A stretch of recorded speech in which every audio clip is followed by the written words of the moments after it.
जी हाँ, इजराइल ने आखिरकार अपनी गलती मान ली है। हमास सही साबित हुआ, गजा के लोग सही साबित हुए। ज्यादा इंतजार नहीं करवाऊंगा, ना सस्पेंस क्रिएट करूंगा। यह वीडियो इजराइल ने जारी किया है जिसमें आप देख रहे हैं कि एक गाड़ी के ऊपर अटैक किया गया है, हवाई हमला किया गया है। 7 अक्टूबर का यह वीडियो है। इस वीडियो पर नजर रखिए और मेरी बात पर कान रखिए। दोस्तों, हुआ यह था कि जब हमास ने 7 अक्टूबर को इजराइल के इलाके में घुसकर हमला किया था, तब इजराइल की फौज में हड़कंप मच गया था जब यह जानकारी मिली। ऐसे में अटैक हेलीकॉप्टर और फाइटर जेट ने आनन फानन उड़ान भरी और बॉर्डर के इलाके में पहुंचा यह हेलीकॉप्टर। उसने देखा कि एक गाड़ी है, नॉर्मल गाड़ी, आम लोगों की जो गाड़ियां होती हैं, वैसी गाड़ी तेजी से बॉर्डर की तरफ से इजराइल की तरफ जा रही है। हेलीकॉप्टर में मौजूद इजरायली फोर्स को लगा कि ये हमास के लड़ाके हैं। उसने सीधा फायर कर दिया। सोचिए, अपाचे हेलीकॉप्टर से सीधा अटैक कर दिया, जिसमें आपको बताऊं कई यहूदी लोग मारे गए, क्योंकि वो गाड़ी हमास की नहीं थी। वो बॉर्डर पर जो चड्डी बनियान पहन के लौंडियां नाच रही थी यहूदी, और लौंडे नंगे होके नाच रहे थे, वो फरार हो रहे थे, अपनी जान बचाकर भाग रहे थे। उन्हीं की गाड़ी पर इजराइल ने हेलीकॉप्टर से हमला कर दिया, जिसका रिजल्ट ये हुआ कि दर्जनों मारे गए।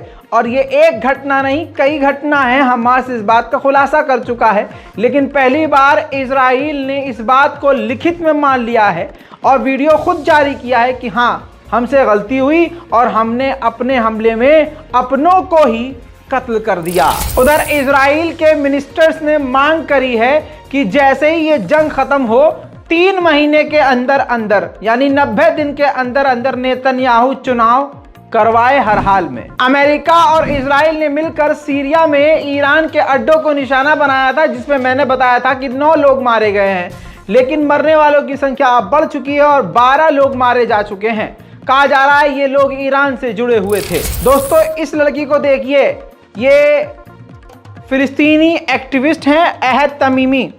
इजराइल ने इनको गिरफ्तार किया बिना किसी वजह, क्योंकि इनकी एक बचपन की फोटो वायरल हुई थी जब ये 4 साल की थी।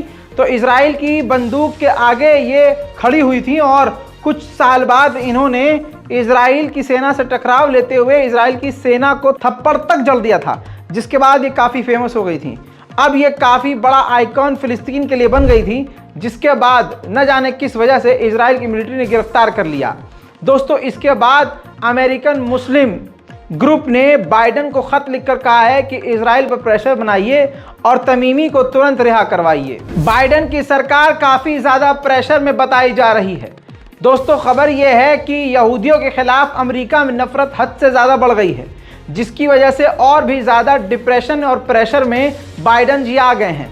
तो अब बाइडन की सरकार प्लान कर रही है कि यहूदियों के खिलाफ फैलने वाली नफरत को रोका कैसे जाए और ऐसे लोगों को सज़ा कैसे दी जाए जो यहूदियों के खिलाफ है। उधर उज़्बेकिस्तान के प्रेसिडेंट ने भी पूरी तरह से फिलिस्तीन का सपोर्ट किया। कहा फिलिस्तीन का भी राइट है, हक है अपने एक देश के लिए, अपने एक स्टेट के लिए, और जो भी गजा के अंदर हो रहा है वो सरासर गलत है। अब आपको बता दूं कि इजराइल ने कहा है कि जो ह्यूमैनिटेरियन पॉज होगा, यानी कुछ घंटों के लिए जब हमला रोका जाएगा, तो वो एक ही समय में पूरे गाजा पर हमला नहीं रुकेगा। चालाकी और नंगापन देखिए, इजराइल कह रहा है कि अलग अलग जगह पर अलग अलग समय में बमबारी रोकी जाएगी। यानी मान लीजिए इस इलाके में 2 से 3 बजे तक या 2 से 4 बजे तक बमबारी नहीं हो रही है, लेकिन 2 से 4 बजे तक दूसरे इलाके में बमबारी होती रहेगी। वहीं जब यहाँ बमबारी होगी 4 से 6 के बीच, तो 4 और 6 के बीच कहीं और किसी और जगह बमबारी नहीं होगी। यानी हर जगह का अलग अलग समय है और समय अभी नहीं बताया है और जगह के लिए टाइमलाइन अभी नहीं रिलीज़ किया है कि इस जगह पर इतने बजे बमबारी नहीं होगी, इस जगह पर इतने बजे बमबारी नहीं होगी। इजराइल इसका चार्ट रिलीज करने वाला है। वहीं ईरान के विदेश मंत्री ने साफ कहा है कि नकली यहूदियों की ताकत और शासन खत्म हो रहा है और दुनिया के सामने उसका सच आ गया है। अब जबरदस्ती वाली ताकत और ये गुंडागर्दी दिखाने का समय इजराइल का खत्म होने वाला है। इजराइल ने जानकारी दी है कि हमने head of anti tank missile जो हमास का था उस शख्स को मार दिया है। अमेरिका की राष्ट्रपति पद की उम्मीदवार निकी हेली, उसके बयानों से तो ऐसा लगता है कि उसके खसम इजराइल में ही बैठते हैं।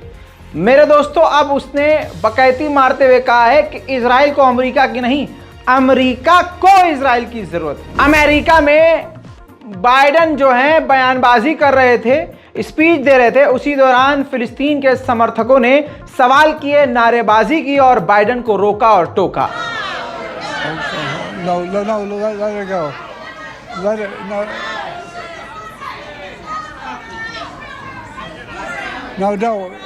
let it. दोस्तों, सबसे बड़ा कदम तो बेल्जियम ने उठाया है।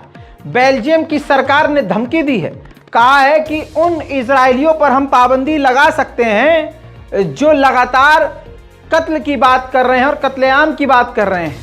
याद दिलाना चाहूंगा कि गाजा में कत्लेआम के बावजूद, खून की नदियां बहने के बावजूद इजराइल के मिनिस्टर जो है परमाणु की धमकी दे रहे हैं। ऐसे में बेल्जियम भड़क गया और बेल्जियम ने कहा कि हम यहूदी नेताओं और यहूदी लोगों पर पाबंदी लगा सकते हैं, ऐसे लोगों पर जो इस तरह के बयानबाजी कर रहे हैं जहां फिलिस्तीन और गाजा में कत्लेआम जारी है। इसके बावजूद वो इस तरह के बयान दे रहे हैं, ऐसे लोगों को हम बैन कर सकते हैं। अमेरिका के पेंटागन ने बड़ी बात एक्सेप्ट की है, कबूलनामा बता रहा हूं पेंटागन का।